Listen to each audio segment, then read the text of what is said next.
کمزور پہلو کے طور پر سامنے آتی ہے کہ جو لوگوں کی توقعات خاص کر قانون سے ہوتی ہیں، قانون سے جڑی ہوئی ہوتی ہیں، وہاں وہ بینیفٹ لے جاتے ہیں، کبھی شک کی بنیاد پر، کبھی زور اور زبردستی، اور پھر جو اثر رسوخ ہے اس کی بنیاد پر۔ تو آپ جو اگر اس سوسائٹی کو اپنے آئیڈیل بنانا ہے تو پھر قانون کی اور آئین کی حکمرانی بہت ضروری ہے۔ خاص کر قانون کی حکمرانی اس قدر ضروری ہے کہ اگر قانون کی حکمرانی ہوگی تو معاشرے کے اندر بسنے والا ہر ایک شخص، چاہے وہ امیر ہے یا غریب ہے، یہ تفریق ختم کر دے گا، اور پھر قانون کے ساتھ نہ کسی کی ٹکر ہو پائے گی، اور نہ یہ سمجھے گا کہ میں قانون سے کو بالا تر ہوں۔ بالکل۔ نیازی صاحب، کیا وجہ ہے کہ وکلا کیس کو لٹکاتے کیوں ہیں؟ یہ وکلا بھی مجبوری ہوتی ہے ان کی، کئی کیس ان کے ہائی کورٹ ہوتا ہے، سپریم کورٹ ہوتے ہیں، تو وہاں تو وہ جاتے ہیں ٹائم پہ۔ ڈسٹرکٹ کورٹ میں یہی وجہ ہوتی ہے کہ وہاں ہم بتا دیتے ہیں کہ ہم وہاں بزی ہیں، تو پھر کیس جو ہے ایڈجرن ہو جاتا ہے، اس میں ڈیٹ ڈال دیتی ہے، اور جس کی یہ بنیادی وجہ ہے کہ کیس لمبے ہو جاتے ہیں۔ عورت کو بیوقوف بنا کر شادی کا جھانسا دے کر اس کے ساتھ ناجائز تعلقات رکھنے پر کیا قانون نافذ ہوتا ہے؟ بالکل، یہ زنا کا دفعہ بنتا ہے اور فراڈ کا بنتا ہے، اور اس کے علاوہ مطلب کہ یہ دونوں دفعے اس پہ لاگو ہوتے ہیں، اور اس کو سزا ہونی چاہیے اس کے مطابق جس طرح وہ کر رہا ہے۔ لیکن نیاز صاحب، اس کے اندر یہ ذرا اس پر بھی روشنی ڈالیں، یہ دو طرفہ ایک عمل ہوتا ہے، کبھی یک طرفہ نہیں رہا کہ یک طرفہ اگر ہوتا ہے آج کے تو دور میں عورت بھی اتنی معصوم نہیں ہے، اور کبھی بھی مطلب آپ جتنی ہسٹری اٹھا کے دیکھ لیں اس کے اندر جب تک ایک انڈرسٹینڈنگ لیول نہیں موجود ہوتا تو شاید یہ عمل نہیں ہو پاتا۔ عورت بر سے زیادہ بے وقوف ہوتی ہے، اس کو پنسایا وغیرہ جا سکتا ہے، وہ پھنس جاتی ہیں، اور کیس ہماری نظر سے گزرے بھی ہیں اس طرح، وہ پھنس کے بعد میں وہ انکار کر دیتے ہیں مرد۔ اکثر یہ کیس ہمارے پاس آئے ہیں، اور زیادہ تر آئے ہیں تو پولیس نے ان کو انٹرٹینمنٹ کیا بھی نہیں ہے۔ عورت کو بھی اس بات کا خیال رکھنا چاہیے کہ وہ اللہ تعالیٰ کی مقرر کردہ جو حدود ہے اسی کے اندر رہے۔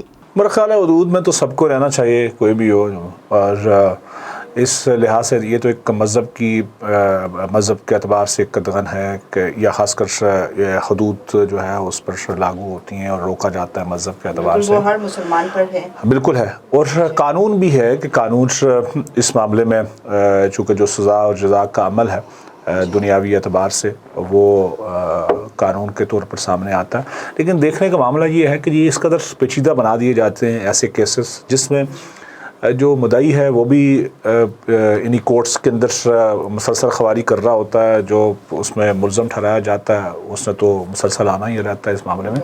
لیکن دیکھا یہ جانا چاہیے کہ بنیادی طور پر ایک آگاہی مہم رہنی چاہیے، کسی کو اپنے رائٹس کا پتہ ہونا چاہیے، اور یہ بھی پتہ ہونا چاہیے کہ اس کے فرائض کیا ہیں معاشرتی اعتبار سے اور اخلاقی اعتبار سے۔ دنیا بھر میں اس طرح کے کیسز سامنے آتے ہیں، پاکستان ایک واحد کنٹری نہیں ہے، لیکن پاکستان چونکہ ایک ایسا کنٹری ہے کہ جس میں یہ خیال کیا جاتا ہے کہ چونکہ اسلامی جمہوریہ پاکستان ہے، اور اسلامی جمہوریہ پاکستان میں لوگوں کا طرز عمل باقی لوگوں کی نسبت بہتر ہونا چاہیے، اور اس سارے عمل کے دوران چونکہ اس میں ایک چیز اس عرصے کے اندر جو ڈیولپ ہوئی ہے، جو کیسز ہمیں اس عرصے کے اندر دیکھنے کو نظر آئے ہیں، وہ خاص کر رہے سوشل میڈیا کے اعتبار سے، سوشل میڈیا میں اس کے پرچار کے اعتبار سے، اور اس سوشل میڈیا کے آنے کے بعد بہت سارے کیسز ہمیں دیکھنے کو نظر آ رہے ہیں، بالکل ہائی لائٹ ہوئے۔ اور اس میں مزاجن یہ دیکھنا پڑے گا کہ آپ کی دیکھیے یونیورسٹیز، کالجز پرائیویٹ سطح پر بہت آ گئے،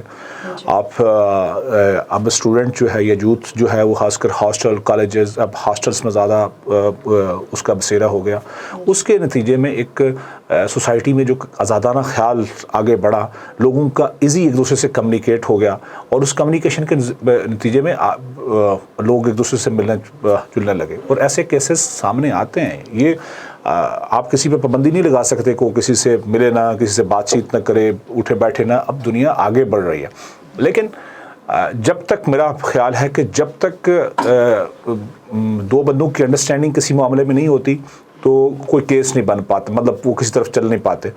تو آپ آگاہی فراہم کریں گے جب کسی کو، تو میرا خیال ہے ان کے بیہیویئر میں بڑا فرق آ جائے گا. وہ اس چیز کو انڈرسٹینڈ کریں گے اگر ہم کوئی ایسا کام کرنے جا رہے ہیں جو غیر قانونی ہے، اس کی سزا بھی ہو سکتی ہے. ہم کسی کو اگر چیٹ کرنے کی طرف بڑھیں گے تو اس میں بھی سزا ہو سکتی ہے. وہ جب تک انڈرسٹینڈنگ ہے تو سب ٹھیک ہے، نہیں ہوگی جس دن تو اس دن لڑائی جھگڑا شروع ہو جاتا ہے، پھر کیس پولیس تو تھانے پہنچ جاتا ہے، پھر کورٹ پہنچ جاتا ہے، پھر معاملات کہیں نہ کہیں سے کہیں پہنچ جاتے ہیں. یہ پہلے سوچ لینا چاہیے، یہ سارے معاملات پہلے سوچ لینا چاہیے کہ اگر یہی کچھ کرنا تو پہلے سے نہ کریں. اگر آپ سمجھتے ہیں کہ لائف کے اندر آپ کو خود پہ اگر کنٹرول نہیں ہے تو پھر سارے الزام دوسرے پہ بھی نہ ڈالے جائیں. جی، عورتوں کو ہراساں کرنے پر کیا قانون نافذ ہوتا ہے نیازی صاحب؟ کسی مرد کو ہراساں کری تب قانون کیا کہتا ان کے ہے؟ لیے برابر ہے یہ لا. اگر مرد ہراساں کرتا ہے تو اس کے اوپر بھی دفعہ لگتا ہے، اگر عورت ہراساں کرے تو اس کے اوپر بھی سیم دفعہ لگتا ہے اس کے اوپر. اور قانون کے مطابق دونوں مجرم ہوتے ہیں، دونوں. لیکن نیاز صاحب پھر مجھے سوال آ جائے گا ایک کہ بلا شبہ کسی کو بھی ہراساں کرنا درست نہیں ہے، اور خاص کر ورکنگ پلیسز میں خواتین کے ساتھ بہت سارے ایسے واقعات پیش آتے ہیں جو ان کی مذمت جتنی کی جائے کم ہے. ان لوگوں کے خلاف کیسز رجسٹر ہونے چاہیے، کارروائی ہونی چاہیے. لیکن بیچارہ جو اگر مرد ہے نا، اس کی کوئی سنتا ہی نہیں کہ وہ بھی کبھی ہراساں ہوا ہے، اس کو بھی کسی نے ہراساں کیا ہے، اسی کو سنتا ہی نہیں ہے. چاہے ورک پلیس میں مرد کو کرے یا خاتون کسی مرد کو کرے، اور کیس الٹا جاتا ہی مرد کے خلاف ہے. اگر فرض کرے کسی خاتون نے کسی ورکنگ پلیس پہ کسی مرد کے ساتھ ایسا سلوک کر دیا جو واقعی ہراسمنٹ میں آتا ہے، تو میرا نہیں خیال کہ اس کو انٹرٹین کیا جائے گا. بہت کم ایسے چانسز ہوتے ہیں کہ وہ انٹرٹین ہو. الٹا وہ مرد پہ ہی کیس پڑ جاتا ہے. جی ہاں جی، آپ آگے سے بولے کہ آپ نے صحیح بات کروں. تفتیش کی جائے، اس کو صحیح طریقے سے کیس کو چلایا جائے تو ہم نے کئی کیس کیے ہیں. کیس لمبا ہو جاتا ہے، لوگ اس سے جان چھڑا رہے ہوتے ہیں، لوگ کہہ رہے ہوتے ہیں کہ جلدی جلدی ختم ہو جائے. لڑکیوں کو گناہ گار ثابت کیا ہے. ویسے میں اپنے ایکسپیرینس میں بول رہا ہوں. جی جی، دیٹس گڈ، دیٹس فائن. اس کو اپریشیٹ کرنے والی بات ہے کہ کسی کے ساتھ بھی کچھ ہو، ایسا ہو جس سے دوسرا بندہ انائڈ ہو رہا ہو، اس کی شخصیت، اس کی ورکنگ پلیس متاثر ہو رہی ہو، اور دوسرا بندہ اس کو جان بوجھ کے ایسا اریٹیٹ کر رہا ہو، تو ڈیفینیٹلی ایسی کارروائی ہونی چاہیے. لیکن یہ سارا پروسیس جلدی ہونا چاہیے تاکہ لوگ اس سے بھاگیں نہ، لوگوں کو ایک سپورٹنگ پوزیشن پہ آ جائیں، تاکہ کم از کم ان کو ہو کہ اگر کوئی ایسا کرے گا دوسرے کے لیے بھی وہ نشان عبرت ہو جائیں. تو تاکہ لوگ کمفرٹیبل، دنیا بھر کے اندر لوگ کام کرتے ہیں، خواتین کو بڑے کام کے مواقع مل رہے ہیں. پاکستان کے اندر ونڈو ڈورز اوپن ہیں اب ہر ادارے کے اندر، اور ایون جو مڈل ایسٹ ہے، اور پھر اسی طرح جو عرب کنٹریز ہیں، وہاں پر آپ دیکھیں اب ان کو بھرپور انداز سے وہاں پر جاب کرنے کے مواقع دیے جا رہے ہیں، آگے بڑھنے کے مواقع ان کے لیے موجود ہیں. تو اس اعتبار سے پاکستان کے اندر بھی اسی طرح کی ضرورت ہے کہ خواتین کو جب تک آپ معاشی اعتبار سے اسٹرانگ نہیں کریں گے، ان کو اس دائرے میں نہیں لائیں گے جہاں پر ان کے لیے جو پیسے کمانے کا جو دروازہ کھڑکی جو اوپن ہونی چاہیے وہ نہیں ہوگا، اور جو خاص کر معاشی اعتبار سے ان کو اسٹرانگ نہیں ہوگی، وہ بزنس کی طرف نہیں جائیں گی، وہ اسٹرینتھن نہیں ہوگی، تو پھر آپ کی ریاست، آپ کا معاشرہ، آپ کی حکومت، آپ کا علاقہ ترقی نہیں کر پائے گا.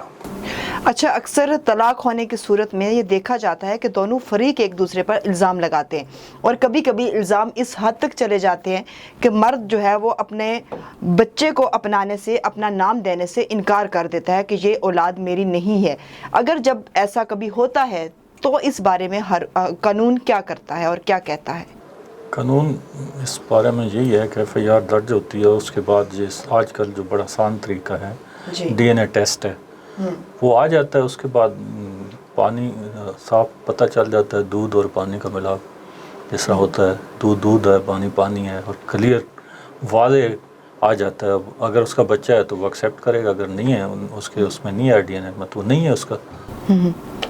اور اگر وہ بچہ اسی کا ہے اور ایک عورت کو اتنے بھیانک الزام سے گزرنے کے بعد یہ ثابت کرنا پڑتا ہے کہ وہ اپنے حق پہ ہے، وہ صحیح ہے، اس کے کردار پہ جو ایک کردار کشی کی گئی تھی وہ بالکل غلط تھی، تب قانون کیا کہتا ہے؟ کہ مطلب عورت کے پاس تو کچھ نہیں بچتا نا، کہ اس کو اگر یہ چیز ثابت کرنی پڑے گی کہ وہ صحیح ہو کر بھی صحیح ہے، اتنے برے الزام سے اسے گزرنا پڑے گا، اور وہ اس کے بعد وہ ٹھیک بھی ثابت ہو جاتی ہے، بچہ جو ہے وہ ڈی این اے کے بعد باپ کا ہی ثابت ہوتا ہے، تب قانون کیا کرتا ہے؟